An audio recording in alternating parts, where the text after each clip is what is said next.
Boa noite a todos. Gente, essa questão aqui dos trabalhadores do Senhor, como a Wanda falou, todos nós, independente da religião, nós somos trabalhadores do Senhor, seja em qualquer religião que seja. Tá? Nós não temos que ficar, a minha religião é melhor do que a outra, porque não tem. O que tem são pessoas melhores do que a outra. E a pessoa pode ser melhor do que eu, estando lá, por exemplo, como evangélico, ou estando dentro da igreja católica, tanto faz, tá? Porque para Deus, gente, o que a gente tem que entender é isso. Para Deus, ele que fala, ó, não adianta a pessoa ficar dando graças, que é a coisa, porque Deus, gente, não vai olhar rótulo. E a gente tem mania o quê? De usar rótulo, que é a nossa persona, aquela máscara que a gente usa. Ah, eu sou espírita, eu sou católico, eu sou isso, eu sou aquilo. Isso, você entendeu? Então, quer dizer, o que importa, gente, é o que nós somos dentro, aqui no nosso coração. É como dizia, o que importa é o que a gente é no escuro. Olha bem, no escuro, quando não tem ninguém vendo, é aquilo ali que nós somos. Então, a gente tem que analisar, se eu, quando eu estou no escuro, não tem ninguém me vendo, eu sou uma pessoa bacana. Eu estou dentro aqui daquilo que o Evangelho preconiza, como um trabalhador do Senhor. Então, todo mundo quer ser o quê? Um trabalhador, e tem que ser. Essa é a nossa função. Nós temos que trabalhar, porque nós estamos agora entrando, gente, numa fase de transição. Todo mundo está notando, as coisas estão acontecendo, o clima está ficando diferente, o céu está diferente, alguma coisa está acontecendo nesse planeta. De fato, está mesmo. Então, gente, e é tudo uma questão, gente, a gente vê aqui, por exemplo, aqui fala, ó, é chegado o momento de transformação da humanidade. E o que, gente? O planeta, ele está mudando de estado o quê? Vibratório. E a gente tem que começar a acompanhar isso, porque senão a gente vai ficando pelo canto. Nós vamos ficando aí, tendo que ir para outro planeta. Por quê? Porque é uma questão de vibração.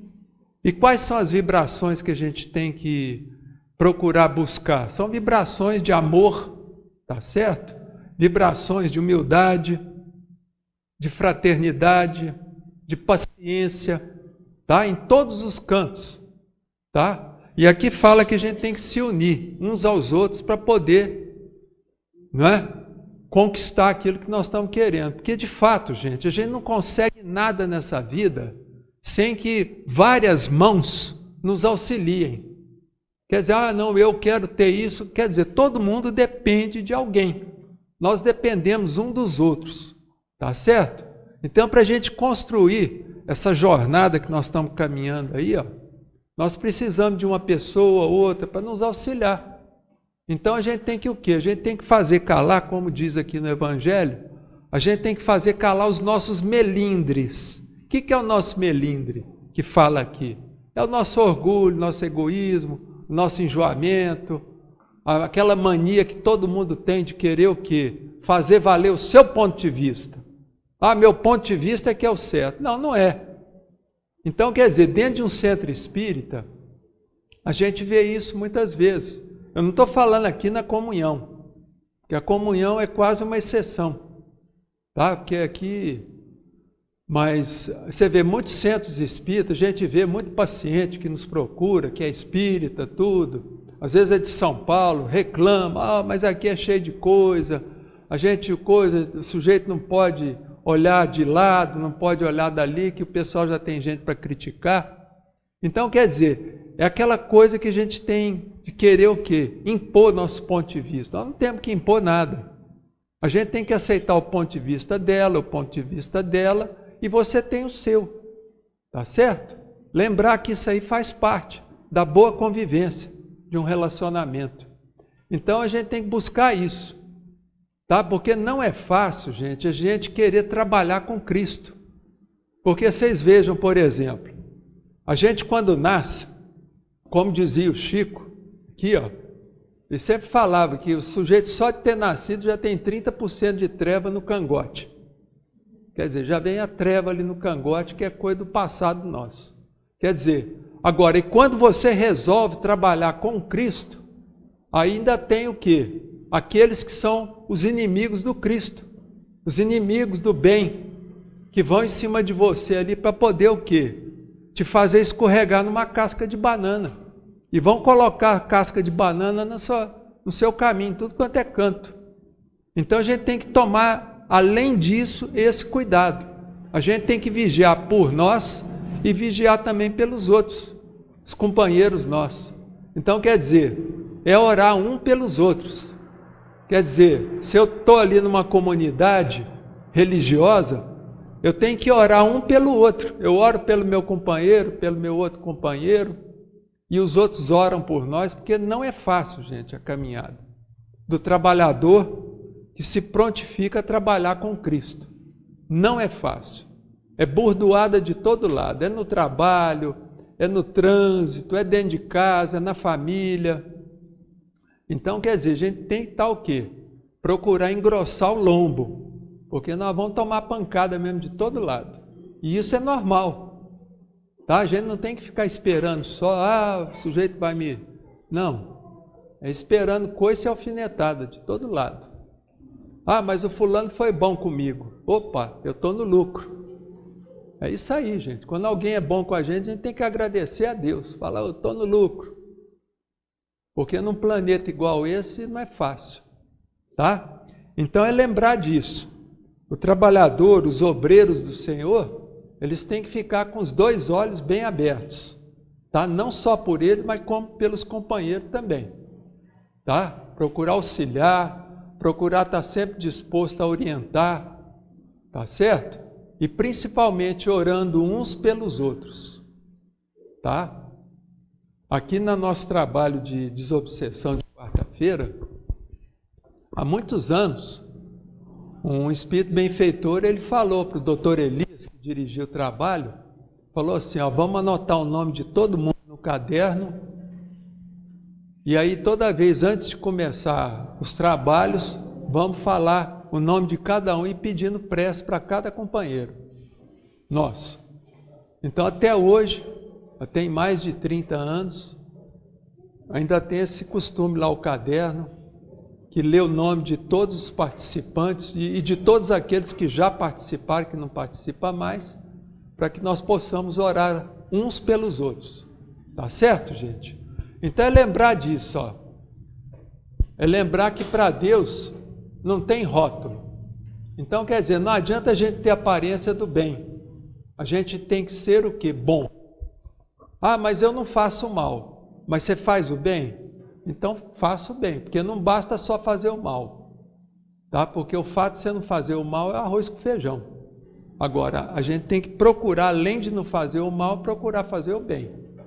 Porque quando a gente desencarna, gente, a única senha que os espíritos benfeitores vão nos perguntar é sobre o bem que você fez. Se você fez o bem, você tem portas abertas. Agora, se você passou a vida toda aparentando fazer o bem, aí a porta vai estar fechada. Aí é a hora da decepção, como diz o Evangelho, de prantos e ranger de dentes. Tá certo? E procurar sempre lembrar disso, gente. Quais são vamos dizer assim, o que a gente tem que fazer na vida para a gente elevar a nossa frequência, a nossa vibração. É igual a Wanda falou, é procurar sempre estar trabalhando perdão, procurar exercitar o quê? A humildade, que é o contraponto lá do orgulho, e procurar o quê? Fazer o bem de forma indiscriminada e de forma metódica mesmo. Tá certo, gente? Então, lembrando aqui também, essa questão aqui, que Deus, neste momento, ele faz o quê? A enumeração de seus servidores fiéis e marca com o dedo aqueles que só têm aparência de devotamento. Isso aí, gente, é uma coisa que a gente tem que lembrar que acontece sempre, tá? Eu sempre falo para as pessoas assim, que a gente tem que imaginar que a gente tem 4 câmeras ligadas em cima da gente, tá? Então, quer dizer, a gente está sempre sendo observado. Quando não é por pessoas encarnadas, é por pessoas desencarnadas. Olha só, gente. Tá? E principalmente por aqueles espíritos que são aqueles que são os nossos cobradores, que estão lá cobrando a gente. Aqueles espíritos que nós devemos, tá? Porque aqui todo mundo deve para alguém, tá? Então a gente tem que sempre lembrar disso, que esses cobradores, esses credores do passado, eles estão o quê? Nos observando, tá? Então muitas vezes a pessoa fala, gente, mas como é que eu faço para me ficar livre da obsessão? Uma das coisas é essa, é a pessoa procurar o quê? Ser honesta na vida dela, procurar fazer o bem, tá certo? Procurar ser o mais honesto possível com ele mesmo, tá? Procurar estar trabalhando 24 horas por dia na reforma íntima. Mas de quem? Dos outros? Não, na nossa reforma íntima. Ah, mas eu tenho que ficar falando lá para fulano. Não, não precisa. Você não precisa falar nada.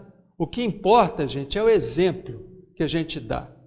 Porque pelo nosso exemplo, aquilo ali vai arrastar todo mundo que está em volta. Tá certo? É só lembrar do Chico. Você vê que o Chico, aonde ele chegava, ele estava rodeado de gente. Por quê? Por causa da humildade dele. A pessoa se sentia bem ficando perto dele, todo mundo ia atrás dele. E eu lembro aqui também do São Francisco de Assis. São Francisco de Assis também foi uma pessoa que foi um verdadeiro trabalhador do Senhor. Porque quando ele se decidiu a trabalhar com Cristo, o São Francisco ele teve que abandonar tudo, principalmente a família dele. O pai dele ficou chateado, o pai do São Francisco. O pai do São Francisco chamava Pedro Bernardone. Aí ele foi lá falar com o bispo da cidade, reclamar, né? Falou, ô, seu bispo, eu preciso do meu filho, porque é meu filho único, e eu tenho uma fábrica, eu preciso de alguém para herdar essa fábrica. Aí o bispo lá resolveu, não, vamos chamar o Francisco, chama aqui, moleque. Aí chamou o Francisco, o coisa lá começou a passar um sabão nele, o bispo lá da cidade, falou, meu filho, você tem que trabalhar com seu pai, deixa dessa bobagem, você fica aí perdendo tempo parecendo um mendigo, sendo que você é rico, você precisa lá herdar as coisas do seu pai. E o Francisco, ele falou, não, eu tenho que reconstruir a igreja do Senhor. Isso era a coisa que tinha na cabeça dele. E aí começou aquela falação, aquela encheção de saco.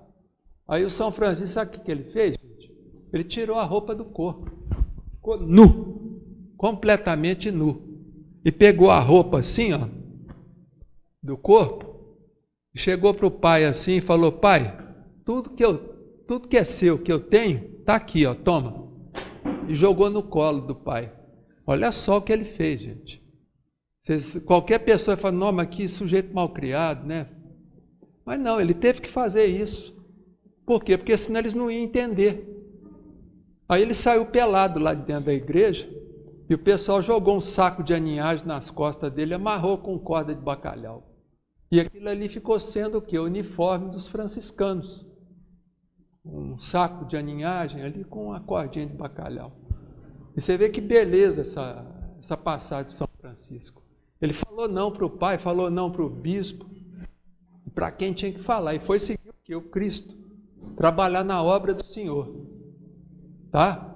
E depois ele fundou a ordem dele, dos franciscanos. Ele foi lá no Vaticano pedir autorização para o Papa. Aí o Papa olhou aquele sujeito lá, mendigo lá, ficou lá muito tempo esperando. Ele falou, o que você quer, meu filho? Ah, eu quero isso aqui, seguir os pobres, não sei o que tem. Aí ele falou, então toma aqui. Ele deu uma bula para ele, uma bula que é uma carta de autorização. E aí ele fundou lá a ordem dele, os franciscanos. E você vê que a ordem cresceu tanto, gente, que o São Francisco ainda em vida, ele viu a construção de mosteiros, tudo em nome dele lá, franciscano. Só que tem um detalhe, o São Francisco, gente, ele nunca foi morar num mosteiro franciscano, porque ele achava que não merecia. Ele ficava ali numa caverna que tinha ali perto do mosteiro, e os irmãos franciscanos levavam todo dia para ele comida. Punha lá, levava para ele. Sabe o que o São Francisco fazia com a comida? Ele pegava a cinza da lareira e jogava na comida ali, ó. Aí um irmão perguntou para ele, falou, mas para que isso? Ele chamava ele de Pai Francisco. Para que isso, Pai Francisco? Não, porque a comida está gostosa demais. E eu jogo cinza para ver se ela não fica tão gostosa. Porque eu não mereço comer uma comida tão gostosa. Vocês veem a humildade do bicho. Tá certo? Então, isso aí é o exemplo de São Francisco. É um exemplo assim meio quase exagerado, mas isso aconteceu. Tá? Então, o São Francisco ele morreu nessa caverna com a cabeça numa pedra, porque ele não aceitava nem um travesseiro. Ele não era a favor daquele conforto que o povo tinha nos mosteiros, em nome dele. Tá? E outra figura boa que ele conheceu foi o Santo Antônio, que era um português. E esse Santo Antônio, ele chegou a conhecer o São Francisco. Ficou muito feliz com ele. Acho que já está na hora, né? Gente, muito obrigado, uma boa noite.